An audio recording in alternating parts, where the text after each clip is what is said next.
Hoy vamos a ver cómo hacer un mapa conceptual. Para eso, en principio, tenemos que elegir sobre qué tema lo vamos a hacer. Vamos a buscar información y leer atentamente el texto. En el texto vamos a marcar las ideas principales y circular los conceptos que después nos van a ayudar a hacer nuestro mapa conceptual. Los conceptos son las ideas que se están definiendo. En mi caso lo voy a hacer sobre el cuento fantástico. Para eso busqué un texto con la definición, una clasificación, características y los recursos del cuento fantástico. Y marqué, como verán, las ideas principales. En los conceptos tengo cuento fantástico, en la clasificación puros, impuros y extraños. Dentro de las características marqué que existe un elemento sobrenatural, personas comunes y corrientes, un lector cómplice. En los recursos vemos que hay un punto de vista subjetivo del narrador, imprecisión en los nombres, impresiones y confusiones espaciotemporales y la presencia de estado de alucinación o sueño de los personajes.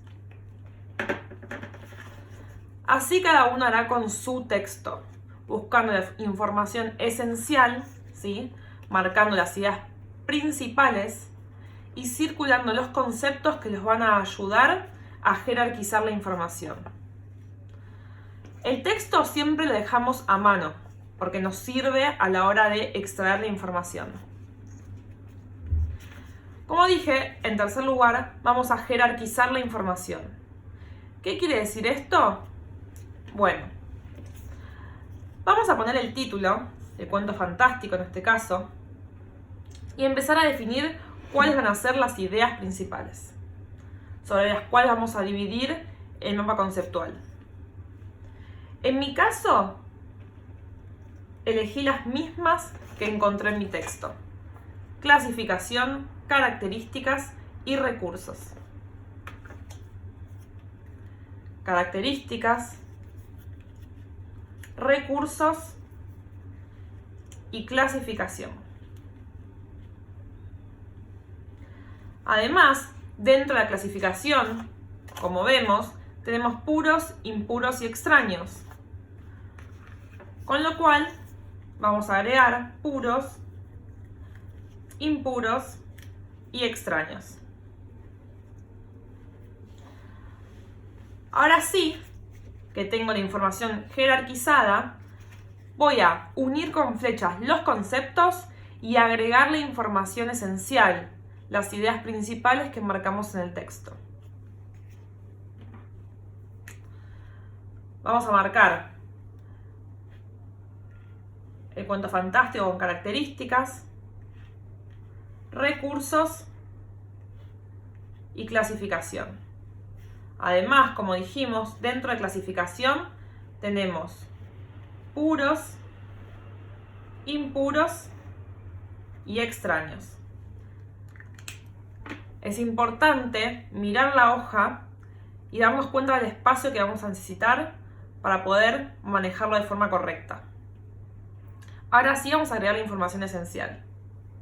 Por ejemplo, en características tenemos personajes y un escenario comunes y corrientes, un hecho sobrenatural y poca especificidad en el espacio y tiempo en el que sucede el relato. Dentro de los recursos tenemos generalmente un narrador protagonista, un lector cómplice que acepte los hechos fantásticos y un final abierto. Por último, dentro de la clasificación tenemos los puros, donde el lector no puede decidir entre la explicación racional y la sobrenatural. Los impuros, que en el cierre orientan al lector a alguna de las dos explicaciones mediante una pista. Y los extraños, donde se presenta una explicación racional para hechos sobrenaturales. Toda esta información la saqué de mi texto, que ya me daba unas pistas sobre cómo jerarquizar la información. Entonces, recapitulamos. Primero, leemos atentamente el texto. En segundo lugar, marcamos las ideas principales y circulamos los conceptos.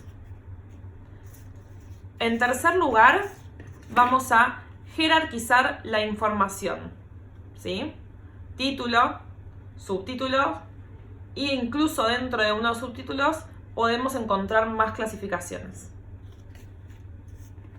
Por último, vamos a unir con flechas los conceptos y agregar la información esencial.